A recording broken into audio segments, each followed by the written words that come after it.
Good evening, everybody, and welcome to Candid Conversations. I am your host, the laid back, down to earth life coach, Aisha Israel.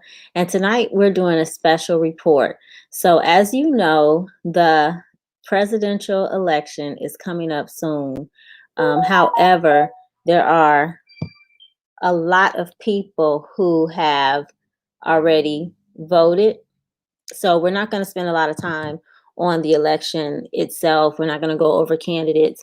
If you want to see the report that we did a couple of weeks ago about the election, you can definitely look at our YouTube channel and check that out or look back through the Facebook videos. But anyway, so tonight we really just picked out two topics, and this is possibly going to be the shortest Candid Conversations ever because tonight is the Bears game.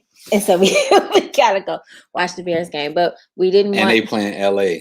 we didn't want to ignore what was going on in our community. So what I wanted to focus on tonight was basically our dedication to the Black community. So as you know, you've been here in the United States this year, 2020, and it has been an interesting and eventful year. So with that being said, following the George Floyd murder, that sparked the rallies and the riots and the marches and all of that. I would say, what would you call that? An uprising? Yeah, uprising. Okay, so anyway, for that situation, yes. Right. And so I had done a couple of shows back in the spring regarding Black Lives Matter, and an interesting statement was made that if we're so upset about white police brutality against Black victims, why aren't we upset about Black on Black crime? And so at that time, I didn't have a list of organizations, but people were asking why weren't we rallying for that? And so my thing is there are plenty of organizations that are working against that, but we're working, I guess you could say, in silence. Educators, people who are educating our youth and supporting emotional health, social emotional health, and giving them resources and support through education. We're working against Black on Black crime. And so that, I feel like that is a major way that we are hitting that. But anyway, so having said that, did you want to do the tax first? Yeah, right? we can start out with okay, the tax. so two major issues that we wanted to discuss this evening rather quickly is the Fair Tax Amendment and the contract with Black America. So we're not here to tell you. Third is with three things. Okay, what are the three? The third is that I'm on your show for the second time in season 2. So maybe I get my own show in the future. Maybe, I don't know. Okay, sounds good. But no, it's a pleasure to be on your show. I know season 1, I didn't get no dibs on any show but the Married Game, and I'm happy to be here. But let's go. Okay. All right. So the Fair Tax Amendment is basically for the state of Illinois, stating, well, I don't have the statement in front of me, but basically Illinois has a flat tax. And so what that means is everyone who is a taxpayer in the state of Illinois pays the same rate, which is 4.95%. 4.95%. Okay. So somebody who makes $4,000 a year pays 4.9% and 95%, and somebody who makes $400,000 a year makes 4.95%. And so what they're calling the Fair Tax Amendment is to change that to a graduated tax rate, so that the more you make, the higher the rate you pay in taxes. Correct. And so this is for just the tax rate, just to give you something. So the current income tax is a flat rate of 4.9% for everyone, no matter how much you earn. Illinoisans will have the option to vote on whether or not the tax rate should be changed from a flat to graduated rate. Everything you just said.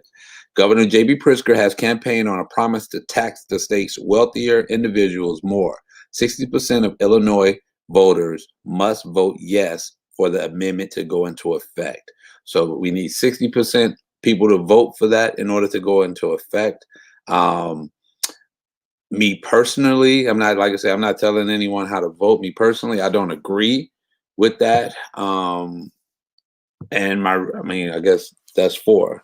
I'm against. You're against? I'm against it. Yeah, I'm gonna say no because for one, the tax rate has been the same for so long, and that it's not that the money wasn't there. I think the money has been mismanaged, and they are trying to find other avenues to try to put back some of the money that they misallocated. So now what they want to do is tax the wealthier of what they're saying, but the message is misleading because the message says billionaires. Commercial comes on, GCI comes on, Power 92 comes on, whatever media outlet they have advertising it, and it says billionaires will be taxed. So once it gets later into the commercial, it says that, okay, if you make $400,000, those are the people that's going to be taxed. That's a big jump from billionaires to 400,000. There's a lot of more people that's in between that number that that should be taxed. So from there, let's say that this fair tax come about, and let me go back to that. I'm sorry to interrupt. Interrupt myself, I guess. Okay. The actual bill says 250,000. So the commercial says billionaire. The fine print lady at the end comes in and say, well, if you make $400,000, but the actual bill on the ballot is $250,000 if you make more than $250,000. Now, my reasoning to that is one, they do not outline where this extra money is going to go. They just put it in this big generalization about schools, education, roads, and all this same old stuff that they've been saying. That's one point. I think that if they were to say that the money that they collect was going to a particular agenda and identified that agenda, then it might have some sense to it. Now, let's get back to it. Let's say that this margin of people, this graduated income allows for a certain class or certain businesses to go under. And that's including businesses too. So if your businesses if your business is making more than $250,000, you are part of this graduated new tax if it passed.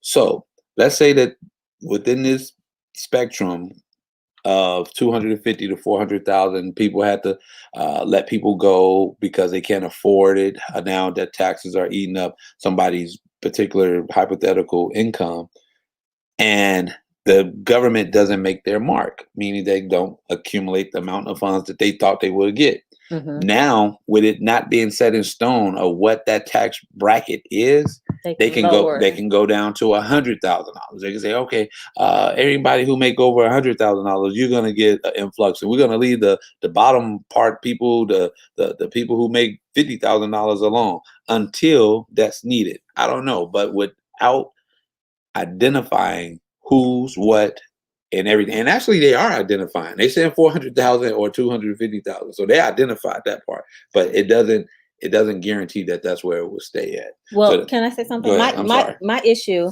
with them calling it the fair tax amendment in the first place is that the tax right now is already fair. A percentage across the board, the same percentage across the board, that's fair.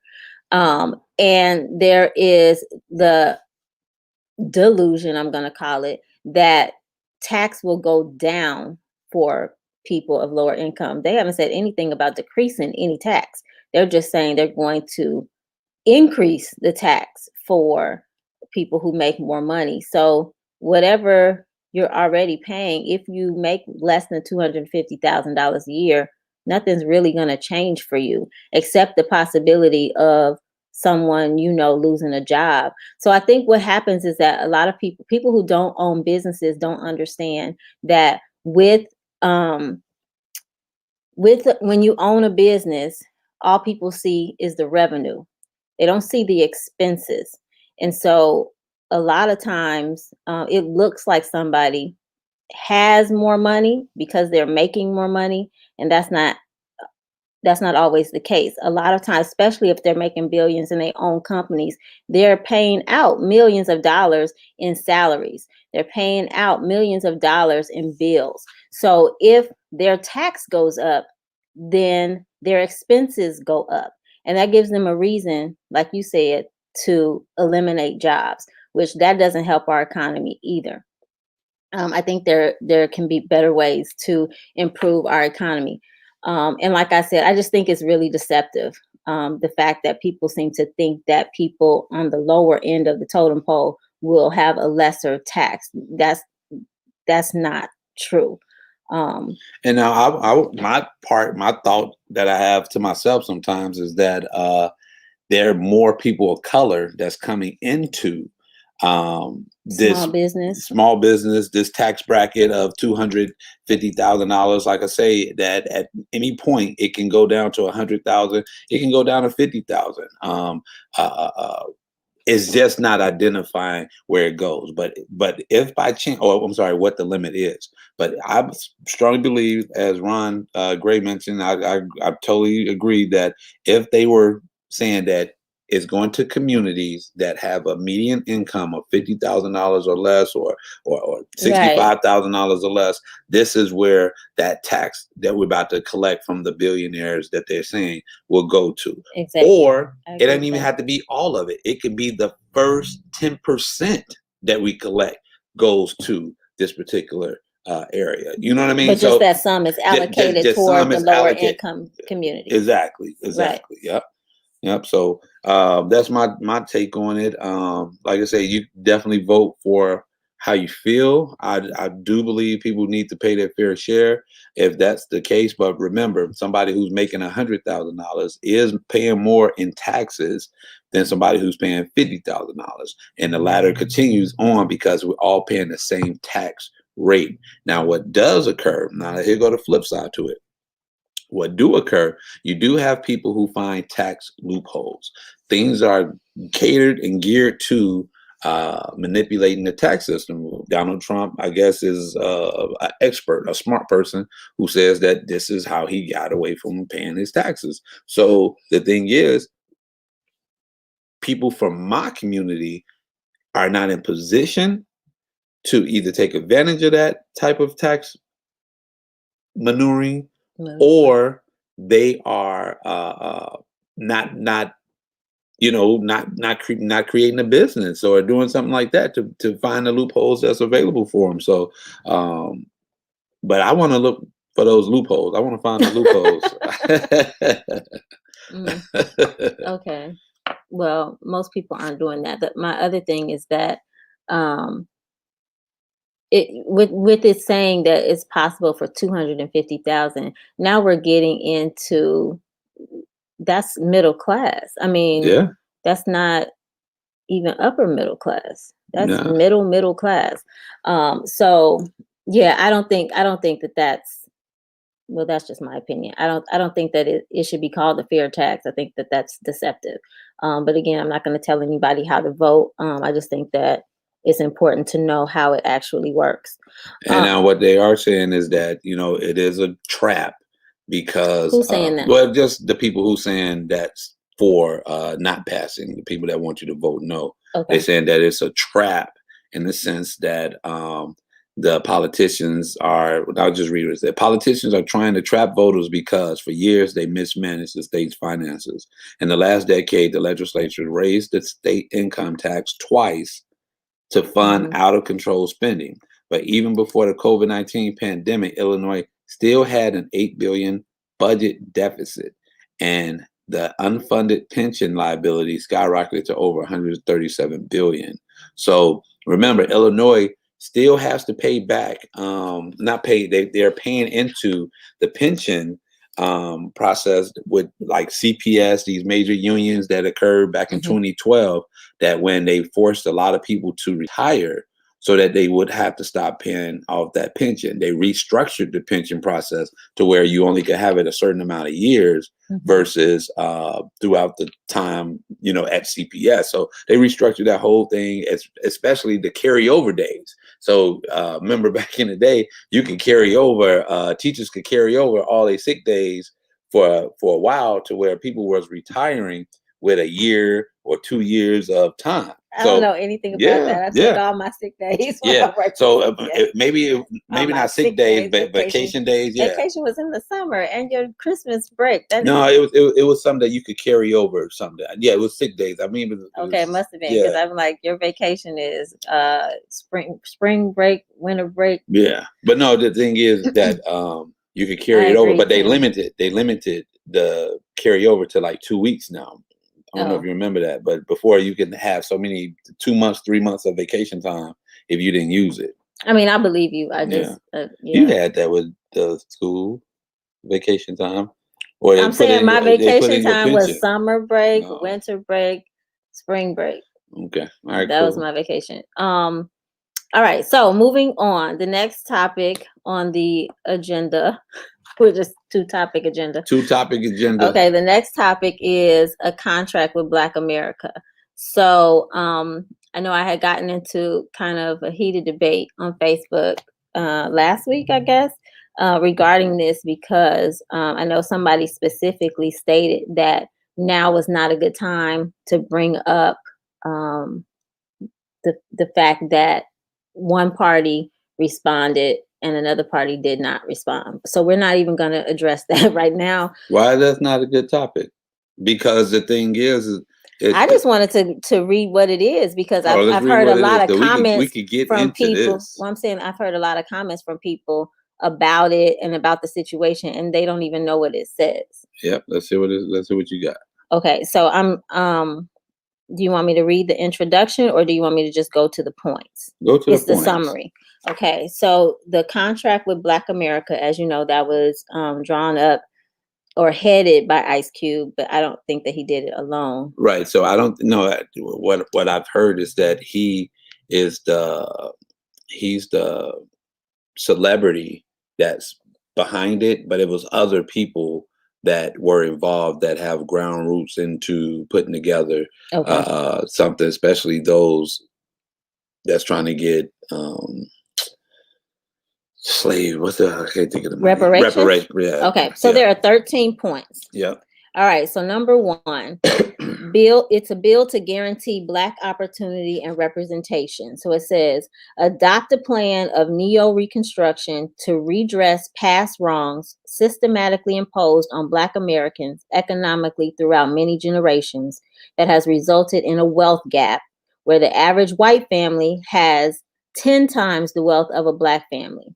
In addition to some of the economic initiatives listed below, also formally apologize to Black Americans for past discrimination and slavery. Additionally, Black opportunity and representation will include affirmative action in schools, public and private, per student funding in states on an equal basis instead of paid by local property taxes. Black representation on all government civil rights bodies, civil rights classes mandatory in elementary schools, gerrymandering reform, additional polling places in Black and minority neighborhoods, and Juneteenth to become a federal holiday. So all of that is under the first one. All right. Bill to guarantee Black opportunity and representation. Right. Now, some of that I can agree with. Some of that it is going to be hard for other people to agree to that. I'm down for it all. Let's make it happen. But when you start talking about the tax and private and public institutions, that's kind of the, that goes into, that's why it's private. I think we should create our own private schools, and which we have, create our own private schools and do what we need to do as far as that. But telling somebody else with a private school that they have to let us in, that kind of defeats the purpose. Because I don't want a private school and you telling me I gotta let somebody in. Okay. Understood. All right. And if you guys hear anything that I'm reading that you agree with or don't agree with, make a comment so that we can extend the conversation. But All right. I'm gonna talk also about that now. The You got tax. 13 I'm sorry. points. Okay. Okay, that's all right. But the tax part of it, totally agree that each state should allocate the same amount of money, no matter where you live at. As far as that state, it should be each child should have the same amount of equivalent of tax dollars given to them if by chance That attend public school, you that mean? attends public schools. Got Now, what happens is that voucher program allows you to get that voucher to go to a private school, and then you're able to pay the difference based off of what the tuition would be for that school. So, give you an example: if the state per child for Illinois is $7,500, that if you wanted to go to attend a private school, you could take that $7,500, or they would pay that $7,500, and then you can pay the difference of whatever that school may be. Okay. Yeah. All right. Go ahead. Sorry.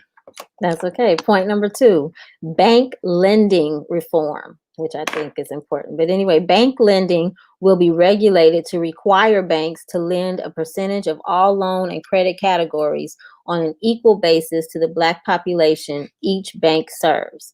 However, the minimum threshold must yearly meet the percentage equal to the national Black population, currently approximately 13.4%. Rates on Black loans federally and from banks to be the same average rate as whites. So I don't know if you've heard any conversation about that, but I don't know if they are assuming that Blacks and whites aren't friends and don't talk. Yeah. But typically an African American has a higher rate from a interest bank rate. on interest rate on mortgage loans. And that's terrible. Some of my other cultural friends be like, "What interest rate? What?" Cultural friends. They be like, "What? What's your interest rate?" So yeah, it's crazy, and they're in more debt than a lot of people I know, and they get better interest rate, and that could be considered systematically racist, which could be considered. Okay. That's part of the systematic racism. All right, that's the point. That's why it's in here. But what I'm trying to say is that that is a major part. I'm sorry, that is a major part on why Black people are struggling financially, because we go get these interest loans you go to get these loans, and it's interest because we're trying to do better for ourselves, and we put ourselves in tight situations. As far as you make $1,000 and you got a loan that's $950, and then you're trying to make it off $50. And then you got to go get $40 from somebody else. Okay. You get what I'm saying? Okay. Money management. Money management. There you go. But that's part of that too. That. But no, that's exactly what he's saying. Money management. Why would you get a mortgage for $950? People do it. Only have $1,000. People do it. People I don't get think loans. that has anything to do with systematic racism. That Yeah, has to do with education. No, because that doesn't make any sense. If the interest rate is higher, if you telling me that I can go get, and I'm gonna just use a car for example. A car loan. People stretch out a car loan to think differently, in a sense of, I can pay this $550 note knowing that you can't. But somebody from another culture go get the same car, it's $250. The same car. Same car, same everything. Same income? Well, income shouldn't matter their interest rate, I don't think. I think that's what set people's up. That's what? That's what set people up. That if I make less, you're gonna give me a higher interest rate. Got it. I understand. Okay, number 3. We have 13 to get through. All right, cool. All right, number 3. Federal. You don't have to be quiet. All right, federal funding of baby bonds. So, passed a federal program providing every child with a government-funded trust account at birth, starting at $1,000 contribution, with a $1,000 contribution. So every Black child born will get a trust fund. $4,000. Okay. As proposed by Senator Booker and Representative Presley, accounts to be managed by the Treasury. I don't know who those people are, but accounts to be managed by the Treasury, and only those born into lower wealth families will receive more contributions each year, up to $46,500 total. At age 18, access to the funds allowed, but use restricted to asset enhancing actions such as buying homes, starting businesses, and funding education. I So agree. these are right, but these are things that people Should be who doing come it. from wealth Mhm. already do. That's like a They do. normal way of life. Okay, so helping to, I don't know if it would be evening the playing field, but um, at least educating on proper wealth building. All right, number 4, Federal Reserve and government pensions. For qualified Black Americans, Federal Reserve to allow a one-time interest-free loan for home ownership. Hmm. Man, The first one, I think that now that's nice. I that's like close that. to 40 acres. All right. The Fed to ensure banks and institutions it oversees comply with bank lending reform. Fed to adopt modern monetary theory with the goal of full employment and avoidance of actual inflation. Federal and state pension funds control over $1 trillion. They must allocate 13.4% of their investments into Black owned enterprises and businesses. Venture capital and private equity funds that public entities public entities must invest 13.4% of their total funds in Black owned businesses. Well, I'm obviously with that. Yeah. So that's kind They of like shooting what for you the were saying. moon. Right. If they land on the But stars, they that's kind of happy. like what you were saying. So to take money and specifically invest it into Black owned businesses. Hmm. Yeah. Which I think is good. I wonder though. I mean, I guess I'm always thinking about how people can fraudulently get that money though. Oh, come on. Everybody got this PP loan. There's so many people fraudulent loan. People opened up a business for a week and closed it just to get the loan. And that works. They got it. People out there gone. They doing their thing. Okay, number 5, finance oversight. So a banking commission or even a cabinet or sub-cabinet post will be set up to overlook and report on Black and minority lending, housing ownership and mortgages, and enforcement of items 2 and 3 above.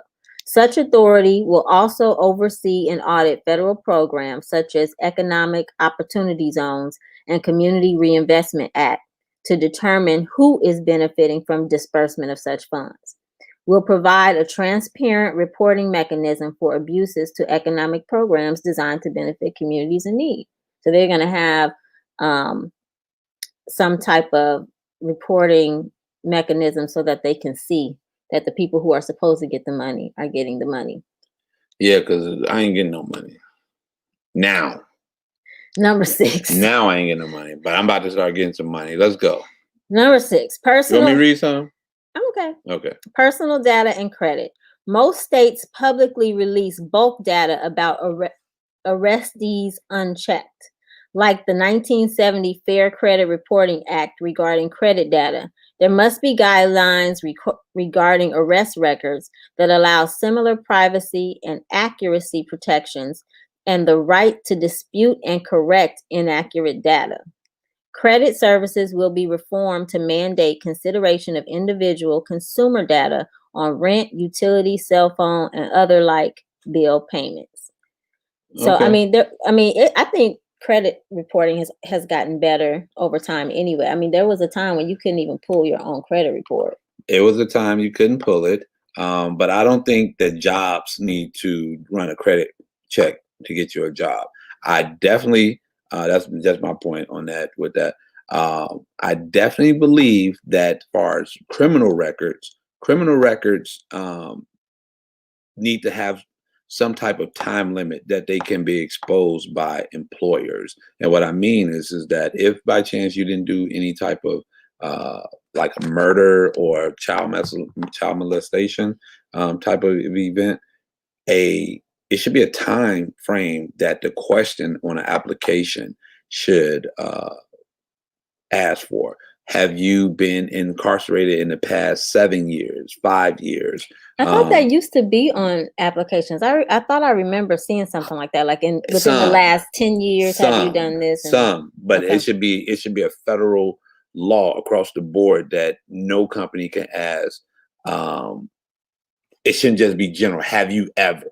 You know what I mean? so It could what's be a good 50. time frame though? Well, it depends. Each crime can have a certain time period to it, just like each That's gonna crime. be a long Well, application. no. Because the thing is, it could say a felony can be a max of 5 years, 7 years Oh, I see. if it's a Okay, certain thing, you know. I But got you. that could be to where you could ask, have you ever been convicted of a murder crime or a child molestation crime versus have you ever been convicted of a felony? Because if you just throw a big bag of candy from Jules, that could be a felony in Kentucky. You know what I mean? Oh And my it's, goodness. yeah, so no, it shouldn't be able to ask over a lifetime. Like, have you been Okay, convicted of so something? time limits. I Time get limits, that. yeah. Okay, so you're saying no credit pulled for a job No, and a not a time job. limit on a criminal record. Criminal record. Now, unless the job is giving you a credit card or something like that, where you're dealing with finances, then maybe to see if you have some type of habit or something like that. But then that comes under theft if you steal from the company. Got it. Yeah. Okay. Number 7, prison reform. Privately run prisons will be abolished. Prison labor. What? No, go ahead. Why are you looking like that? No, go ahead. Prison labor disallowed without consent, and nonviolent offenders incarcerated for 10 years or longer will be freed if good behavior standards met. All prisoners for marijuana possession freed. First offense for illegal drug use or possession to require government payment for entry into an approved drug rehabilitation program rather than imprisonment. Once any prisoner completes sentence, voting rights are restored. Okay, I can see that. Yeah. But that's not already a thing? It depends. What, the voting rights? Yeah. Well, it all depends. So it depends on the state. It depends on parole. So if you're on parole, you can't Okay. have voting rights. So you can get out and then have a 5-year parole period, and then you can't vote for those 5 years. So what he's saying is once you finish your sentence, then you're done. But what they may come back and do something on the back end and say that the parole is part of your sentence. Because if we let you out Right. early, that's your trial period. or Okay, whatever. Go ahead. I think that's up for discussion and can be negotiated. All right, number 8, judicial reforms. So eliminate mandatory minimums and 3-strike laws. The Civil Rights Division of the Department of Justice reform through stricter guidelines and greater oversight over police departments. DOJ can be sued for non-compliance. Lynching to become a federal hate crime, and the Ku Klux Klan declared a terrorist organization. Yes, yes, yes, and yes. Okay. All of that. Okay. All right, because cool. I was shocked earlier this year. I think I found out that lynching was not a federal hate crime. That's Lynching, insane. yeah, a federal hate crime. Yes. Okay. That's I know. I'm not disagreeing. I'm just trying to figure. I'm giving you the other side of how what they may argue with that. And what will they say about I that? don't know. Okay, thanks Shooting for with a that gun. argument. Well, I'm just saying. Well, I'm saying Okay. shooting a gun is what? Just a crime? Shooting a gun? Yeah. I'm just asking questions. Shooting a gun can't be a crime. There are shooting ranges all over the country. No. I'm saying as far as you shoot and kill someone, that's a crime, right? Not just straight like that. There are circumstances. So is that a hate crime? No, I mean, not necessarily. Okay. I think because a hate crime, it has to be like hateful speech or something that took place in occurrence with it, and it has to be against a protected class. Okay. All right. So number 9, Police Reform Act. Here we go, y'all. But I guess I was just saying all crime, if it's not in self in protection, yourself should be considered a hate crime. Protecting yourself? No, that's the only thing that shouldn't be. Oh, okay. Well, okay. Got it. All right. Police Reform Act. This is number 9. Police reforms will be implemented in an expansive act that will, at minimum, include elimination of qualified immunity, requirement of mandatory malpractice insurance for police officers. That's interesting. Make municipalities liable for unconstitutional actions by police, mandatory use of dashboard and body cams, elimination of chokeholds and no-knock warrants. That's interesting. Establishment of, now I wonder if they put that in. I know about the chokehold, but the no-knock warrants, are Black people the only people that are victims of no-knock No, warrants? no. Okay, interesting. Establishment of residency requirements. They have that in the city of Chicago. Well, what do you mean, that they had to live in a certain same They limits? have to live in the city of Yeah, Chicago. but I think that's so I think the argument about that is that you live in a neighborhood that you're working in. Okay. All right. De-escalation training. And I think that needs to be multifaceted and multi-tiered training. I don't think it should be one class and then you get your certificate. A requirement to update training. Yes. Severe penalties for evidence tampering, including withholding DNA. A federal database of police and disciplinary records established and made public, and once fired for cause, cannot be rehired. Yeah. Okay. Creation of office of independent prosecutors to solely focus on prosecuting police accused of wrongdoing. Other reforms as listed in greater detail in the contract with Black America. Cool. I agree with that. Now, with the police training, that should be like teachers in service, where they have the professional development days. Right. It should be something like every 30 days, every 90 days or something. You should be going through something to check You're temperaments. saying mandatory because they have training. No, just mandatory to where you're checking people temperaments. You don't know what's going on with a person with a lethal gun that's lethal to carry it. You need to check it at all times, because it don't even have to be job related. It could be domestic. It could be somebody, the neighbor dog just keep pooping in somebody's yard and they're going to take it out on somebody. We don't know. You know what I mean? So you got to check. You got to check temperaments of officers, I think, regularly and frequently, and then give them a lot of training with possible scenarios. How to stop somebody, how to bring down somebody. If you a 5'10". I don't think that they don't have that. I'll say that. I don't think that they don't have those trainings. Keep going back though. Right. I agree. You got to keep going back. Recertification. Yeah. Because let's say now you come up on someone, you're a police officer, your size, and he's 6'4", muscular dude, and you're trying to take him down by yourself. What are you gonna do? Shoot him. No. Stop. That's not funny. You know me. When we watch it, I'm always calling for backup, theoretically and hypothetically. All right. So number 10, FCC licensing of public airwaves. Broadcast net. What's wrong? Somebody gave me a shout. Oh, that's nice. Thank you. What about me? No, I'm just kidding. Okay. All right. FCC licensing of public airways. Broadcast networks will be required to air Black produced content equal to 20% of the total content on the network as measured by time. All right. You think that's possible? That's possible, but that's completely wrong. Why? The FCC licensing of public airwaves and the Black Contract for America should state the type of music and type of films and whatever that's being put out in Black images needs to have more positive energy. And from there, you're allowing this type of music, this type of films come in and corrupt our kids. And not saying that it's their fault, but the thing is, because we don't have the resources to put our kids in after school programs to where they're able to be use their time constructively, we're allowing the radio, YouTube, TV, video games to raise our kids. Yeah. And from there, that choice is terrible. You might as well leave them in a stranger's house that you don't even know, to raise your kid, because that's what we need to be boycotting. We need to be boycotting these media outlets and telling them that we want positive images of Black people on these airwaves, and that's what we're going to stop.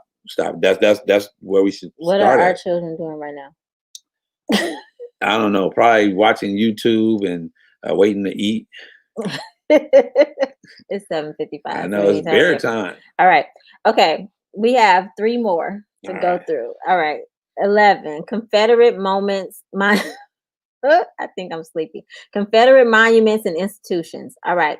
Elimination of all Confederate statues and uses or displays of Confederate flags on government grounds or property with public access. Rename all streets, schools, public structures, etc., named after Confederate soldiers or leaders. A memorial will be built in Washington, D.C. to victims of police excessive force. Okay, so that's a totally different thing. Now with the Confederate monuments, all right, people don't like it. Trump mentions that tearing down these Confederate monuments will allow for history to repeat themselves. And now let me just give you the scenario. Let's say we take down all these Confederate monuments, right? Thanks, Chrissy. All right. We take down these Confederate monuments. Mm-hmm. Let's say in the next 50 years, Mm-hmm. no one is talking about the history that we went through, because now they're going to take down all the monuments. Those monuments allow for a discussion of what occurred to not take place again. Now, to give you something even deeper, we allow, not saying we allow, but people properly come over to our country to make it their country. They don't know anything about American soul or American history. Now that history option for them to learn about American history is gone. It's not there because no one's going to talk about it. Meaning the Latin people may not talk about it. Chinese people may not talk about it. White people may not talk about it. Black people, we're going to try to talk about it to relive it to So it don't come back up. So I get your point. Okay. That eliminating them and erasing them erases a real part of history that requires discussion, so that history doesn't repeat itself. I understand that, but they're saying to remove it from federal property and public access. I don't know about the public access, but the federal on government grounds, which I agree with, because I feel like it being on those particular properties kind of shows support for that. Mhm. Now, if they gather them all up and put it in something called the Hate Museum or something like that, sure. But to put it somewhere where this is saying this represents our country, yeah, I think that they need to move. Okay. But I'm not saying eliminate the discussion. I'm not trying to erase a real part of history. But yeah, I don't want to see a Confederate soldier on a building that if I have to go there for Every anything. day. Yeah. Okay. Yeah. Okay. So No, all right. moving So it, moving sure. them. All right. Yeah, definitely. But eliminate them total. I think we do not want to eliminate our history, because that's what will make us stronger every day. Right. And it's saying like flying a Confederate flag on government property. Okay. I So agree. it's not saying that it's illegal to fly a Confederate flag on your house. Okay. Because by all means, fly that Confederate flag so I know where you are. I know how to, you know what I mean? But they say people with Confederate flags make good apple pie. I'm done. All right. Number 12. You always have to throw a joke in. No, that's not a joke. That's facts. facts. Number 12, AJP program for education and jobs. You ever had an apple pie from a Confederate? Babe, it's All right, 7:58. All right. So adoption of AJP. What is that? Where you at? Right here. Adoption of a public/private program that provides access to jobs and education and or training for people willing to put in the work and commitment. Okay. We'll come back to that. All right. I'm about to look at AJP. AJP program for education and jobs. Okay. American Job Projects. All right. Okay. So American Job Projects. Read it again. All right. So it's a public/private program that provides access to jobs and education and or training for people willing to put in the work and commitment.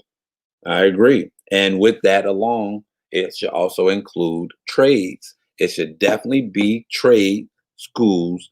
I think high school. I strongly believe that trades can be a trade can start from freshman year. You can create your curriculum to be reading math based off of a trade. You don't have to Mm-hmm. read Shakespeare if you're gonna go learn how to work on cars, but you can do Agree. 4 years to work on a car and learn how to read math, do all type of stuff that you need to do because everything revolves around numbers and reading.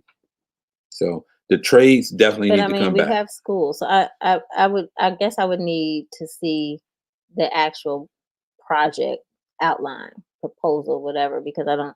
right? You don't know. There are plenty of programs that provide access to jobs and All education. right, come on, one more. All right, Come number on, fourth quarter, y'all. Here we go. Here we go. number number 13, probably the most important for our people, Black responsibility. Uh-oh. So, Talk about you. and you. No, them. Help me, y'all. All right. Chronic poverty creates an atmosphere full of negativity, frustration, hopelessness, depression, alcoholism, drug abuse, crime, and violence. These are some of the conditions that plague the Black community, which is dealing with extreme generational poverty. As we begin to gain social and economic equality, it is our duty to clean up ourselves and our community. This contract is a two-way street. As we gain social and economic equality, we must begin to dissolve any bitterness in our hearts for past wrongs. Uh-oh. We must be, we must That's become. good. So everybody who mad at their cousin or sister or brother, call them people and make up because life is short and you definitely don't. It's I not that think they're talking serious. about Black people being angry and bitter about what's being done to Black people for Oh, generations and generations. Not okay. saying that you shouldn't clear up what's going on between Oh, you and your okay. cousin, but I don't think that that's what they Oh, meant okay. My bad. here. Okay. All right. We must become better citizens who are more productive on all levels of American society. And that definitely needs an outline and some details. But yes, I agree with that. All right, we really must step up after we pass the contract with Black America with no more excuses left in the kitty. Our entertainers should be persuaded to deliver more positive content. There you All go, right. right? All right. That leads our youth to make better choices in life. A new pride must develop with these new opportunities, and we must fight against negativity, frustration, hopelessness, depression, alcoholism, drug abuse, crime, and violence. Totally agree. But that ain't gonna happen. No, I'm just playing. I'm just Babe, playing. I'm just playing. I'm just uh, joking. No, that will happen. The thing is, what we have to start doing is we have to start loving ourselves. We love ourselves and educate ourselves. I think if we love ourselves, that brings about the peace, that brings about the happiness about amongst each other. And I think if we educate ourselves, that allows us to stay in the game. Period. Without that, you're gonna be lost and you're gonna be mad because ain't nobody loving you. well, I think we also have to stop this mentality that we've had for many years because what it is kind of a psyching ourselves out. So we've taken the negative words and the negative images that have been portrayed against Black people or Hmm. portraying us in a negative light, and we've tried to twist them and make them into something positive. And I think instead of doing that, so instead of taking the N word and using it like it's something positive, we need to stop tolerating it. Stop it at the door Yeah, instead of absorbing it and trying to yeah, twist it around because that's not what it has had a deep effect, generational I agree. And effect and on our and my thing people. is, I have people from other cultures that when I'm with them, we listening to Snoop Dogg or whoever rapper, and then when I leave, I'm like, they still listening to it. So do they say the words when I'm gone, or they just automatically mute it? I don't know. I mean, I don't know. I'm thinking they still saying the word Some when I'm people are gone. and some people are not. Some people Should have we get integrity and offended some by people that? don't. Get offended by what? To what they doing? Saying the word N word in a rap song. So I think by now in 2020, it has been established. I mean, you can't tell anybody what to do in their own home, but have the wisdom to not say it in front of your black friend. I don't know. Yeah, I Uh, guess so. I'm not really worried about that. But don't disrespect me. Got you. That's Well, I really mean, I don't know. I just had one question real quick. Again, not persuading anyone how to vote, but I just want to ask a question. If you can give me your opinion, okay. why do the Democrats um, use the entertainers to get us to vote if majority of black people have been conditioned to become Democrats anyway? And why do the Republicans don't use that tactic as well? Do no black entertainer like Republicans or whatever? I don't know. I'm just wondering why does that occur? What entertainers are you referring to? Just the ones who say come out and vote and get Biden out. I mean, not get Biden, get Trump out, get vote. If you saying get Trump out, then who you saying vote for? So you're saying because they already assume that they have the black vote, why are they reaching out to black people? That, and why do they use the entertainers to do that? Yes, versus just telling me the law. What is it that you're gonna put in place? They're trying to What? get people's attention, and so that's what they feel is the way to get their attention. Okay, all right, cool. I mean, I haven't sat in a meeting with any of them. No, I agree. I hear. I'm with you. And so, did you want to tell everybody what political party you're associated with? Who? Me? I'm independent. So am I. I am That's not. not what you said last night. What I say? That's something Oh, silly. oh. So I'm What I said. independent. So independent means, well, the reason I chose to be independent. So I'm not Democrat, I'm not Republican, and I'm not a whole bunch of other things that are on the list, libertarian and all that. I chose to be independent because I find myself to be an independent thinker, and what that means is sometimes I feel like the moves that the Republicans are making make sense, and sometimes I think that they're crap. And the same with the Democrats. I feel like some points made are good ones and will benefit our community, and some do not. And so I feel like it doesn't make any sense for me to jump on one ticket and vote all the way down one ticket. And so I've chosen to make a conscious effort to pay attention to politicians' behaviors, their words, their actions and what they get done and what they don't get done, and how I feel like they will moving forward. I just, when it comes to two political parties that I don't really feel have the black community best interest at heart, why I don't see the point of being loyal. So No, there you have it what I for me. said. But What I I don't know. said. I said the birthday party. Yeah, Yeah. I'm part of the birthday party. Kanye West. No, I'm just playing.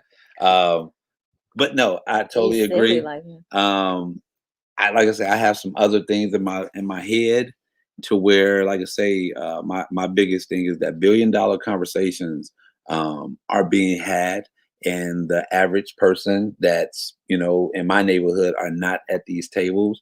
And so Mhm. $1 billion conversations allow for planning of 10, 20 years to go down the line. And somebody mentioned to me yesterday was that, hey, like I say, I'm an independent and I try to think freely to see both sides. But let's say the Democrats, that we have been conditioned to just automatically, you born into this gang, you automatically Democrat because you're black. Born into a gang. I'm just saying Democrats are a gang. that's how people may look at it. Okay. Uh, but from there is that certain things occur that they allow for different nationalities to come over to gain citizenship. And as me and my friend was talking, I was like, okay, that makes a lot of sense. Not so much you could come over legally and gain citizenship, but the illegal part of it is what I have an issue with. And what I have an issue with is that you're saying that it's okay for people to come illegally and then you'll help them gain citizenship. But in politics, that becomes a favor, that becomes a vote that this person kind of, sort of owes you because you allowed for them to do it illegally and then come over illegally and then gain citizenship. And this conversation went a little deeper because it's saying that now we have the black vote as or trying to get the black vote. And as time progressed, those black votes tend to go away. And now you have this new relationship with these other nationalities that you have given permission to vote through citizenship. Now, the backspin of that is that black people tend to love everybody. We tend to show love and support to everybody and have a harder time showing love and support to our own. And what I mean is, in my community, I have various stores that black people do not own, but we frequent them and we give them our money. These other cultures tend to have issues with black people. The Latin community kind of think they're better than black community. The Asian industry community kind of think they're better than a black community. You have white people who kind of think they're better than black people, and then we're put into the stereotype that everybody tends to have an issue with black people.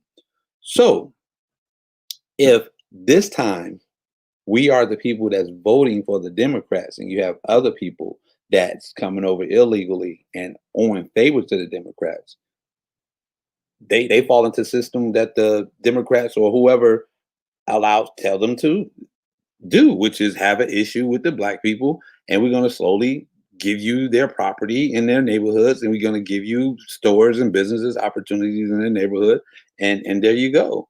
Other than that, it's not that many white businesses in our neighborhood, and I know down in other cultures. Oh, so I don't know about what you're saying as far as them having an issue with us, because you ain't seen Menace to Society?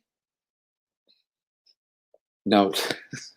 Are you talking about don't be a menace to South Central while drinking your No, I'm talking about when she say hurry up and you buy. Yeah, I feel sorry for your mother. Okay, I feel sorry for your mother. Yeah, but I haven't. But that's just my. I haven't had that experience. Okay.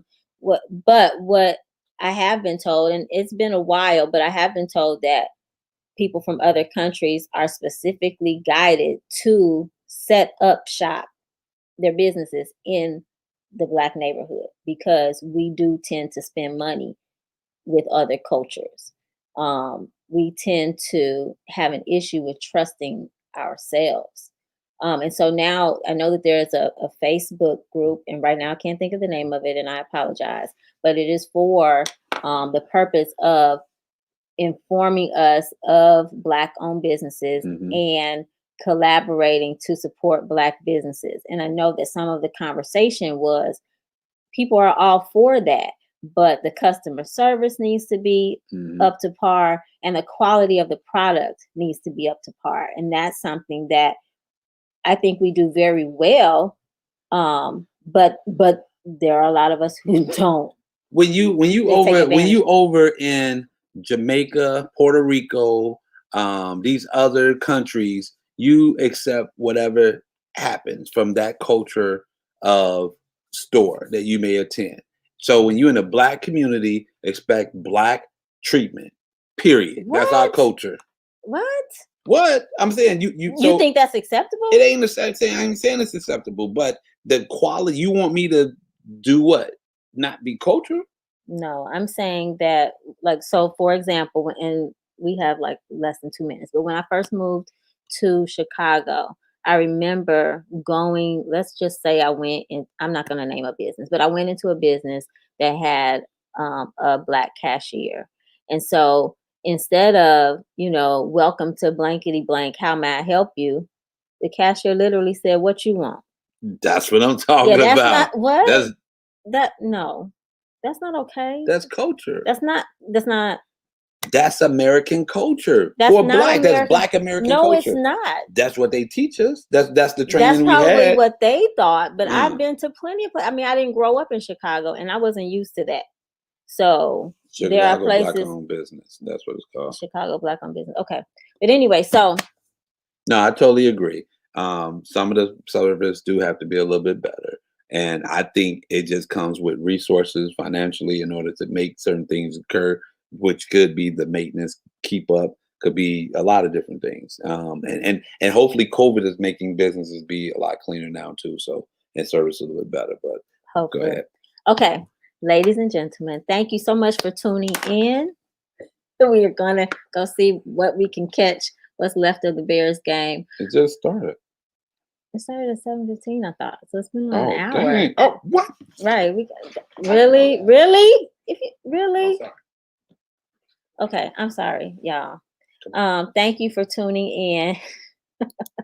I apologize for my rough appearance.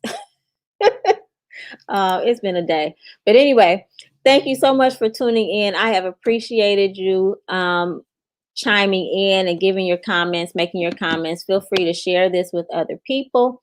And I'm signing off. Thank you for allowing Barry to join me and supporting him as Hey. well. But again, this is Aisha Israel. You have been watching Candid Conversations. And as always, I want you to know and embrace true love because you're worth it. Have a blessed evening. Good night.